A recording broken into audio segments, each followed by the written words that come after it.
Good morning students of BSc part third. मैं doctor हर्ष मल्होत्रा आपको quantum mechanics and spectroscopy का paper पढ़ा रही हूँ। यूनिट सेकंड का लास्ट लेक्चर है। इस यूनिट के अंदर हम जो लेक्चर 33 था उसका हम पार्ट फर्स्ट जो है वो आपको पहले से करा चुके हैं। प्रीवियस वीडियो में आप देख सकते हैं जहाँ हमने रेक्टेंगुलर पोटेंशियल बैरियर आपको स्टार्ट कराया था। और रेक्टेंगुलर पोटेंशियल बैरियर के अंदर मैंने आपको बताया था कि दो केसेस हमको करने हैं, E is less than V zero और E is greater than V zero. E less than V zero वाला जो केस था वो हम 33 जो लेक्चर है इस वीडियो को आप देख सकते हो ध्यान से, पहले मैं करा चुकी हूँ इस लेक्चर को। उसका पार्ट फर्स्ट जो है वो हम करा चुके थे। इस पार्ट फर्स्ट के अंदर हमने आपको बताया था कि रेक्टेंगुलर पोटेंशियल बैरियर किसे कहते हैं। उसके बाद मैंने उसकी श्रोडिंगर इक्वेशन आपको डिराइव कराई थी, जैसे कि मैं इस पेपर में आपको दिखाई दे रहा है कि उसकी जो श्रोडिंगर इक्वेशन थी वो थी one dimension Schrodinger equation for rectangular potential barrier is equal to region 1 के लिए थी minus H cross square upon 2m delta 2 psi upon delta x square plus V X psi X is equal to E psi X. और region 1 के लिए जहाँ V X is equal to 0 था, यानी X less than V zero को हमने reason 1 कहा था, उसके लिए जो श्रोडिंगर इक्वेशन थी वो थी हमारी delta 2 psi 1 upon delta x square plus k square psi 1 is equal to 0, जिसे हमने इक्वेशन नंबर 2 कहा था, जहाँ के स्क्वायर की वैल्यू थी 2m ई अपॉन एच क्रॉस स्क्वायर। इसी प्रकार से रीजन थर्ड के लिए ये इस तरह का आर्टिकल हम पहले भी आपको करा चुके हैं। रीजन थर्ड के लिए जब x ग्रेटर देन a है, वी एक्स जो था वो भी 0 है, और थर्ड रीजन में है चूँकि हम, तो थर्ड रीजन के अंदर पार्टिकल्स के लिए जो वेव फंक्शन है उसकी वैल्यू साई 3 हो जाएगी, और श्रोडिंगर इक्वेशन हो गई delta 2 psi 3 upon delta x square plus k square psi 3 is equal to 0, जिसे हम इक्वेशन नंबर 4 कहा था। और इक्वेशन नंबर 2 और 4 दोनों का जो सोल्यूशन हमने निकाला था, psi 1 x is equal to a e की power i k x plus b e की power minus k x i k x, ये हमने रीजन 1 के लिए था जब x less than V zero है। इसी प्रकार से रीजन 3 के लिए जब x ग्रेटर देन a है, थर्ड रीजन में साई 3x बराबर हो गया था c ई की power i k x plus D E की power minus i k x.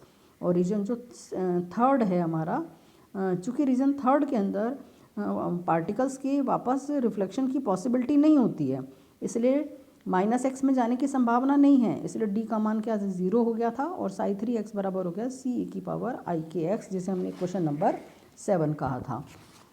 ठीक है, अब यहाँ से हमने दो केसेस अलग अलग डिस्कस करने के लिए आपको बताया था कि केस 1 हमने कहा था कि E is less than V zero का है, और केस 2 जो है वो E is greater than V zero का है।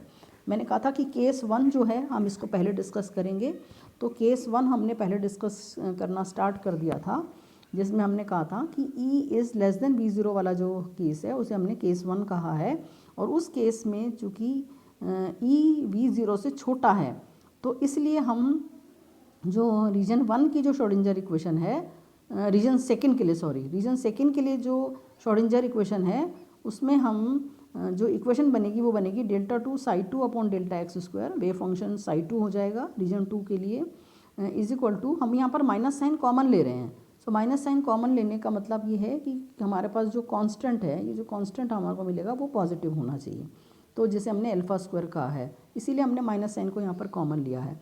So delta 2 psi 2 upon delta x square minus 2m upon h cross square V zero minus E psi 2 is equal to 0, जहाँ 2m upon h cross square V zero minus E को हमने alpha square कहा था। तो equation आपके पास आ गई delta 2 psi 2 upon delta x square minus alpha square psi 2 is equal to 0। ये बन गई हमारी इक्वेशन नंबर 8। और इस इक्वेशन नंबर 8 का जो सॉल्यूशन आया था हमारे पास, वो आया था psi 2 X is equal to F ई की power alpha X plus G ई की पावर माइनस अल्फा एक्स। मैंने लास्ट लेक्चर में आपको पहले ही बता दिया था कि यदि यहाँ पर आपका साइन पॉजिटिव आ रहा है तो आपके पास आयोटा आएगा यहाँ पर, और यदि आपका माइनस आ रहा है तो यहाँ पर आयोटा नहीं आएगा।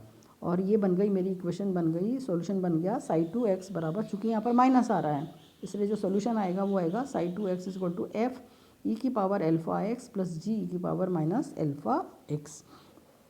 अब हमने कहा था कि हमें यहाँ से क्या कैलकुलेट करना है, रिफ्लेक्शन और ट्रांसमिशन कोफिशिएंट कैलकुलेट करने हैं, जिनके लिए हमको बाउंड्री कंडीशंस को अप्लाई करना है। और बाउंड्री कंडीशंस क्या हैं?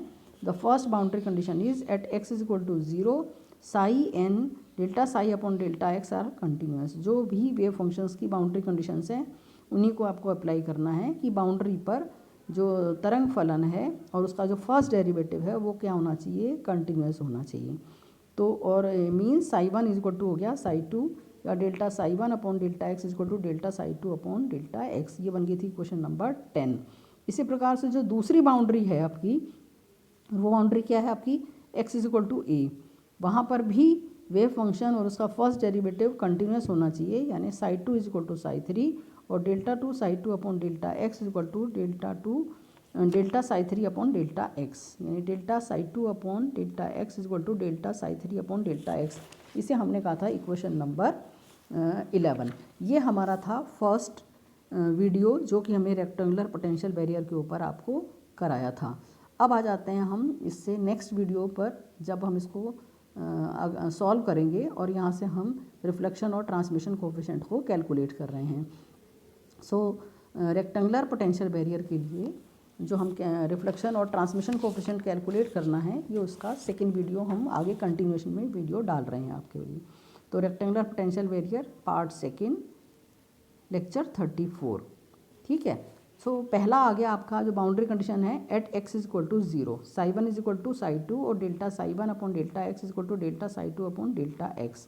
Sai one psi two psi three की वैल्यू हम ऑलरेडी निकाल चुके हैं, ये वैल्यूज़ मैंने यहाँ पर लिख दी हैं कि साई वन एक्स बराबर हो गया ए ई की power i k x plus b e की power minus i k x, and psi two x बराबर हो गया एफ ई की power alpha x plus G ई की power minus alpha x, and psi three is equal to C e की power i k x, क्योंकि D हमने यहाँ क्या ले लिया था, ज़ीरो ले लिया था।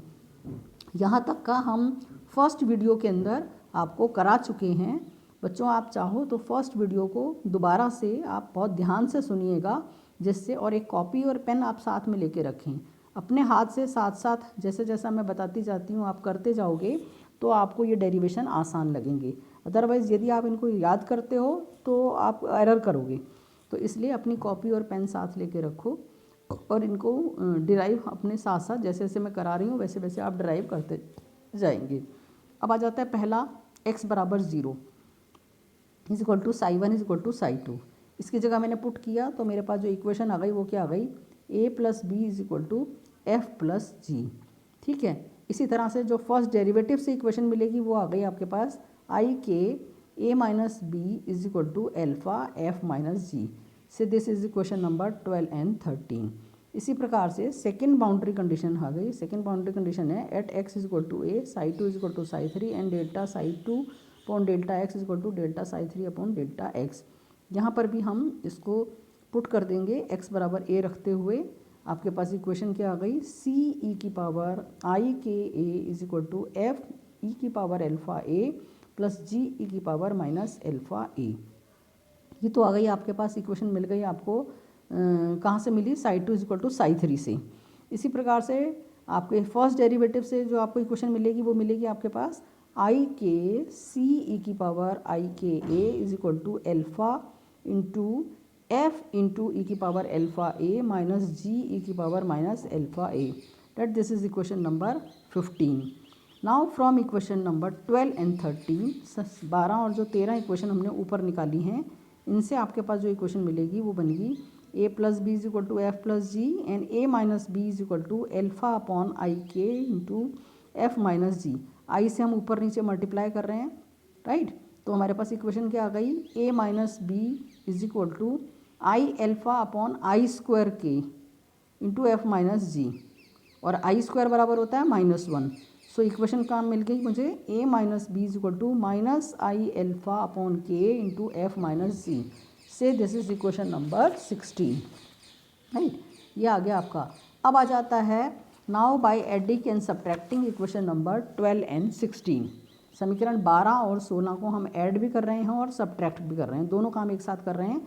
तो ऐड करने पर जो इक्वेशन मिलेगी वो मिलेगी मेरे को 2a is equal to F into 1 minus I alpha upon K plus G into 1 plus I alpha upon K, right. So this is equation number 17। इसी प्रकार सब्ट्रैक्ट करने पर you will get the equation 2b is equal to F into 1 plus I alpha upon K plus G into 1 minus I alpha upon K so this is equation number 18। मैं फिर से बच्चों आपसे बात कहूँगी कि आप अपना एक कॉपी और पेन साथ साथ रखेंगे और इसको पॉज करते करते आप साथ साथ अपनी कॉपी पर सॉल्व करते जाएंगे, जिससे कि आप अपने जब आप अपने हाथ से करोगे तो आपको ये चीज़ आसान लगने लग जाएगी। अब हमने क्या करना है, इक्वेशन नंबर 18 को 17 से डिवाइड कर देना है, यानी b अपॉन ए मुझे कैलकुलेट करना है। So b upon A is equal to हो गया, यदि मैं इसको डिवाइड करती हूँ, डिवाइड करने के बाद एलसीएम ले लेते हैं और एलसीएम लेने के बाद आपके पास जो इक्वेशन आएगी वो आ जाएगी k plus I alpha into F plus k minus I alpha into G divided by k minus I alpha upon F plus k minus I alpha into G so this is equation number 19।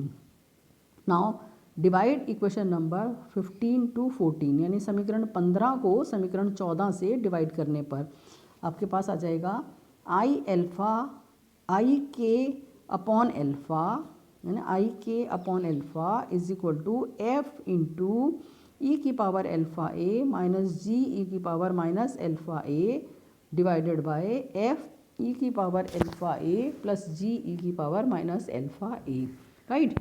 अब यहाँ से हमने F E की power alpha ए को ऊपर और नीचे दोनों तरफ से हमने क्या ले लिया है, एलसीएम लिया है।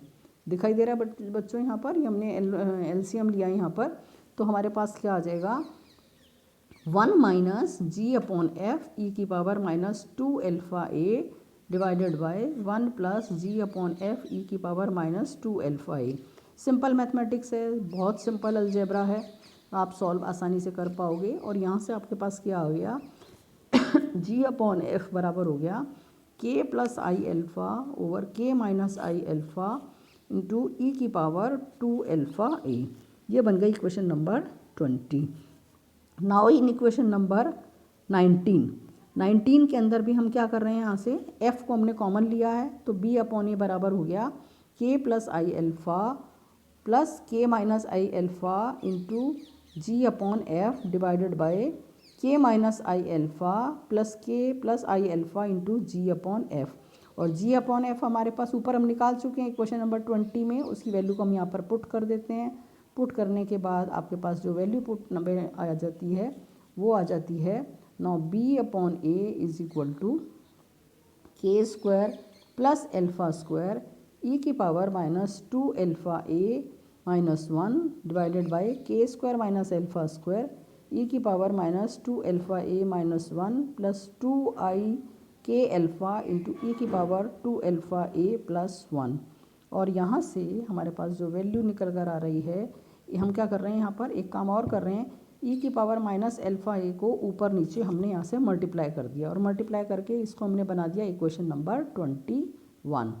आई होप यहाँ तक आपको क्लियर हो गया होगा, बहुत सिंपल मैथमेटिक्स है। और यहाँ से आपके पास जो वैल्यू निकल कर आ गई है b upon a, this b upon A is equal to के square plus alpha square into e की पावर एल्फ़ा ए माइनस ई की power minus alpha A divided by के स्क्वायर माइनस एल्फ़ा स्क्वायर ई की power alpha ए minus e की power minus alpha a plus 2 आई के alpha e की power alpha a plus e की power minus alpha ए। अब हम जानते हैं साइन हाइपरबोलिक एल्फ़ा ए बराबर होता है ई की पावर एल्फ़ा ए माइनस ई की पावर माइनस एल्फ़ा ए डिवाइडेड बाय 2। इसी तरह से कॉस एल्फ़ा ए बराबर होता है ई की power alpha a plus e की पावर माइनस एल्फ़ा ए डिवाइडेड बाय 2। इन दोनों का यहाँ पर हम क्या कर रहे हैं, यूज़ कर रहे हैं। So by using the formula of e की power alpha a, by using the formula of e की power alpha a and e की power minus alpha a, this comes out to be b upon A is equal to के square plus alpha square sine hyperbolic alpha A divided by के square minus alpha square sine hyperbolic alpha a plus 2 I k a cos hyperbolic alpha A. Similarly अब बच्चों यहाँ पर एक चीज़ का ध्यान रखना है, चूँकि ये लंबे आर्टिकल हैं, एग्ज़ाम में आपको समय उतना ही मिलता है एक क्वेश्चन के लिए, तो आपको क्या करना है, यहाँ पर आपको एक ट्रिक इस्तेमाल करनी है। और वो ट्रिक क्या है, आप b अपॉन ए की वैल्यू को आप यदि ध्यान से देख रहे हैं, यहाँ से हमको रिफ्लेक्शन कोफिशिएंट मिलेगा। अब रिफ्लेक्शन कोफिशिएंट और ट्रांसमिशन कोफिशिएंट दोनों को आप यदि ऐड कर देते हो तो आपके पास 1 आ जाता है, क्योंकि एनर्जी कंजर्वेशन रूल यही कहता है कि जितने पार्टिकल या जितने भी कण जो है वो रेक्टेंगुलर पोटेंशियल बैरियर पर इंसिडेंट हो रहे हैं, उनमें से कुछ रिफ्लेक्ट हो जाएंगे और कुछ ट्रांसमिट हो जाएंगे, कहीं कोई और नहीं जा रहा है। So energy remains conserved. इसीलिए हम कहते हैं कि रिफ्लेक्शन कोफिशिएंट और ट्रांसमिशन कोफिशिएंट दोनों की वैल्यू क्या होगी, आपके पास बराबर आएगी। तो एक तो तरीका ये है, द फर्स्ट मेथड इज़ कि आप 1 में से रफ में करेंगे ये काम, 1 में से इसकी वैल्यू को आप माइनस कर देंगे तो आपके पास C/A आ जाता है। या फिर हम क्या करते हैं, हम C/A की वैल्यू को सीधे ही लिख लेते हैं। और C/A की वैल्यू को लिखने की जो ट्रिक है वो क्या है, डिनोमिनेटर में जो वैल्यू है 2ik अल्फ़ा e की पावर माइनस अल्फ़ा a आप /ऊपर लिख दीजिए, और जो न्यूमरेटर है वो आपका सेम रहेगा, ठीक है। यानी न्यूमरेटर के अंदर डिनोमिनेटर B/A के जो डिनोमिनेटर में है वैल्यू 2 का ये 2 सॉरी इसमें से जो आपके पास ये वैल्यू है 2ik/अल्फ़ा है ना, इसकी वैल्यू को हम ऊपर रख देंगे। सो 2ik/e की पावर माइनस अल्फ़ा a, और आपका जो डिनोमिनेटर है वो आपका सेम एज इट इज़ रहेगा, k² minus alpha square sine hyperbolic alpha a plus 2ik/cos hyperbolic alpha a। अब आपके पास क्वेश्चन नंबर 23 से क्वेश्चन नंबर 24 आपने आसानी से बना ली, कैलकुलेट करने की आपको ज़रूरत नहीं पड़ेगी, सीधा आप यहाँ पर शॉर्टकट लेंगे और यहाँ से C/A की वैल्यू को निकाल लेंगे। देन आ जाता है आपके पास रिफ्लेक्शन कोफिशिएंट। डेफिनेशन हम ऑलरेडी डिस्कस कर चुके हैं प्रीवियस वीडियोस के अंदर, सेम डेफिनेशन यहाँ पर आएगी। R बराबर हो गया J reflected upon J incident, यानी reflected probability current density divided by incident probability current density, और ये आपके पास आ जाती है B/A के मॉडुलस का स्क्वायर। सिंपली आप B/A की वैल्यू को यहाँ पर पुट कर दीजिए, पुट करने पर R आपके पास क्या आ जाता है, k² प्लस अल्फ़ा स्क्वायर का whole square sine hyperbolic sine square hyperbolic alpha a upon k² minus alpha square sine hyperbolic square alpha a plus 4k² alpha square cos square है hyperbolic alpha a। ये आपके पास आ गई question number 25 आ गई है। अब cos square hyperbolic alpha a बराबर हो गया 1 plus sign hyperbolic square alpha a, ये बराबर होता है। इसको आपने यूज़ किया, यूज़ करने के बाद आपके पास R की वैल्यू आ जाती है k² प्लस अल्फ़ा स्क्वायर का whole square sine hyperbolic square alpha a upon k² plus alpha square का whole square sine hyperbolic square alpha a plus 4k² alpha square. ये आपके पास आ गई क्वेश्चन नंबर 26 आ गई। यहाँ से यदि हम k² और अल्फ़ा स्क्वायर जो ऑलरेडी हम पहले एज्यूम कर चुके थे उनकी वैल्यूज़ को यहाँ पर पुट कर देंगे। पुट करने के बाद ये आपके पास क्या आ जाता है, R की वैल्यू यहाँ पर आपके पास आ जाती है। सो यहाँ से आपके पास आ जाता है R का मान। सो R बराबर हो गया 1 plus 4e v0 minus e upon v square sine hyperbolic square alpha a का इन्वर्स यानी -1। So this is the reflection coefficient R and it is a measure of the probability that the particle is reflected back from the barrier। अब आ जाता है यहाँ से transmission coefficient. Same transmission coefficient निकालने का तरीका जैसे हम प्रीवियस वीडियोस के अंदर निकाल चुके हैं कि T बराबर होता है transmitted probability current density upon incident probability current density, और यहाँ से C/A की वैल्यू को पुट कर देंगे जो हम पहले से 24 नंबर इक्वेशन में निकाल चुके हैं। T की वैल्यू को यहाँ पर पुट कर दीजिए। पुट करने के बाद आपके पास in terms of V and E आपके पास T आ जाता है 1 plus v square sine hyperbolic square alpha a upon 4e v0 minus e की पावर -1। ये आ गई इक्वेशन नंबर 28। और इसका फिर मैंने आपको पहले भी तरीका बताया था, आपको क्या करना है, आप चाहो यदि आपके पास वहाँ पर एग्ज़ाम में समय कम है तो आप क्या करेंगे, रफ में 1 में से R को माइनस कर देंगे। R आप कैलकुलेट कर लेंगे, 1 में से माइनस करेंगे तो आपके पास T की वैल्यू यहाँ पर आ जाएगी। तो यहाँ से भी हम कर सकते हैं। तो 27 या 28 दोनों को ऐड करके R प्लस T की वैल्यू को हम निकाल सकते हैं कि ये हमारे पास 1 आ जाती है। सो ये हो गया आपका आज रेक्टेंगुलर पोटेंशियल बैरियर आपका पूरा हो गया है कंप्लीट। लॉन्ग आर्टिकल था, लंबा आर्टिकल था, मैथमेटिक्स है, लॉन्ग मैथमेटिक्स है इसके अंदर, इसीलिए इसको हमको 2 वीडियोस के अंदर लेना पड़ा। अब आ जाता है नेक्स्ट जो आपको शॉर्ट नोट के अंदर पूछा जाता है कि टनल इफेक्ट किसे कहते हैं। टनल इफेक्ट का मतलब सुरंग प्रभाव। सुरंग प्रभाव पर बहुत बार शॉर्ट नोट भी पूछा गया है। तो शॉर्ट नोट क्या, टनल इफेक्ट क्या है कि यदि आपने कोई पार्टिकल रीजन 1 के अंदर हैं तो वो बैरियर को पार करके रीजन 3 में पहुंच जाते हैं, तो रीजन जो 2 है वो एक तरह का सुरंग का काम कर रहा है, यानी सुरंग में से निकलकर रीजन 3 में पार्टिकल्स की मौजूदगी बताती है कि वो सुरंग में से निकल कर आए हैं।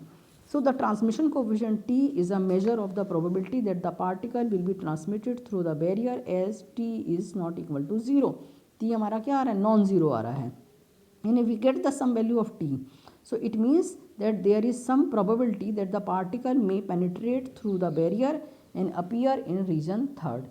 Even E is less than 0. E less than 0 होने के बावजूद भी पार्टिकल्स की एनर्जी बैरियर की हाइट से कम होने के बावजूद भी 3rd रीजन के अंदर पार्टिकल का अपीयर होना ये बताता है कि वह रीजन 2 में से निकल कर आए हैं, and it is called quantum mechanical tunneling और tunnel effect as shown in diagram, जैसा कि इस डायग्राम के अंदर हमको दिखाया गया है। नेक्स्ट है आपका case second when E is greater than V 0। So ये आपके लिए एक तरह का असाइनमेंट है, होमवर्क है आपके लिए, आप इसको स्वयं करेंगे, अपने आप करेंगे। कोई भी बुक हाथ में ले लीजिए, उनको उसकी हेल्प भी ले सकते हैं, जो ये नोट्स हैं मेरे इनकी भी हेल्प ले सकते हैं, और इससे आप ई इज़ ग्रेटर देन वी 0 का केस आप खुद सॉल्व करेंगे। इसके बावजूद भी यदि किसी बच्चे को प्रॉब्लम आती है तो वो मुझसे डिस्कस कर लेगा। Thank you so much.